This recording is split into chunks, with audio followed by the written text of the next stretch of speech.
Bismillah. Donc aujourd'hui, on va voir une nouvelle leçon d'expression écrite.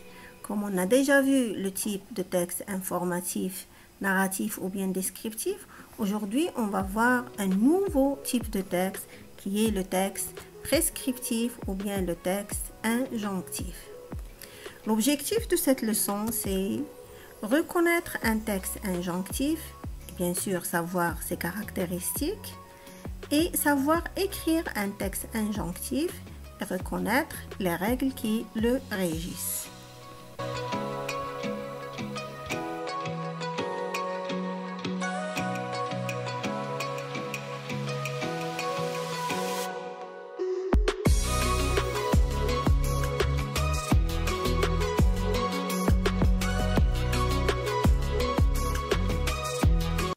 Alors pour ceci, on va consulter deux textes.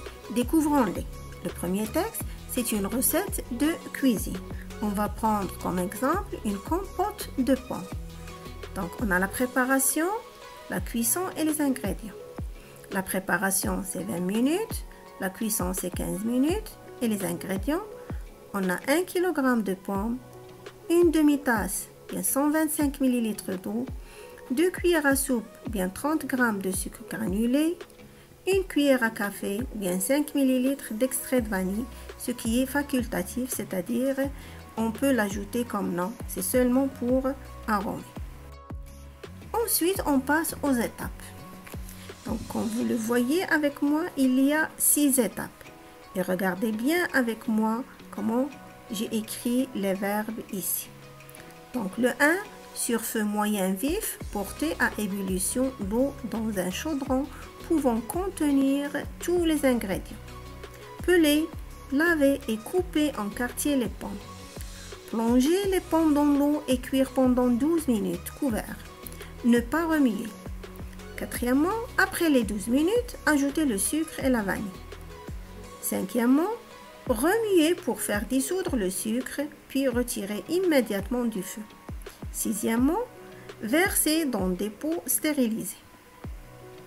Donc, comme vous le constatez, tous les verbes qu'on a ici, ils sont à l'infinitif. Porter, peler, laver, couper, plonger, cuire, ne pas remuer, forme négative, ajouter, remuer, retirer et enfin verser.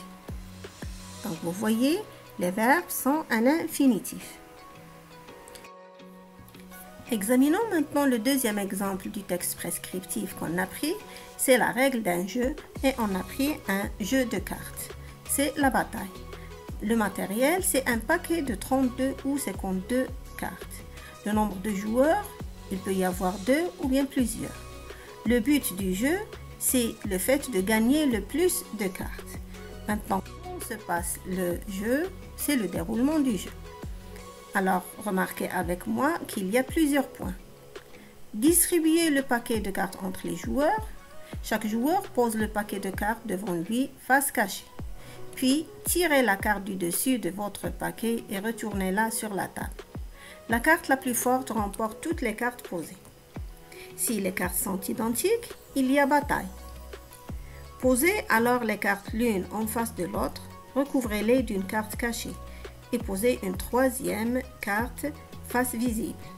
Le joueur qui a la carte la plus forte remporte alors toutes les cartes de son adversaire. Si les cartes sont les mêmes, il y a de nouveau bataille. Recommencez alors jusqu'à ce qu'il y ait un gagnant. La partie est terminée quand un des joueurs n'a plus de cartes. Donc, remarquons ici dans ce passage prescriptif, les verbes qui sont en verbe, ils sont conjugués à l'impératif. Bien sûr, c'est avec la deuxième personne du pluriel, c'est-à-dire vous. Alors, après l'observation de ces deux textes, on a constaté qu'il y a des structures verbales ou bien des temps, ou bien encore des modes verbaux qu'on a utilisés. Par exemple, dans la recette, on a utilisé des verbes qui sont à l'infinitif. Le deuxième exemple, la règle du jeu, les verbes étaient à l'impératif. Alors qu'il existe d'autres structures, par exemple, il faut plus infinitif ou bien il vaut mieux plus infinitif, mieux vaut plus infinitif, il est plus adjectif, plus de plus infinitif, on doit plus infinitif. Et bien sûr, ça existe d'autres. C'était la phase de découverte et d'observation. La prochaine fois, Inch'Allah, on va passer à la séance 2 qui est la conceptualisation et l'entraînement. À bientôt.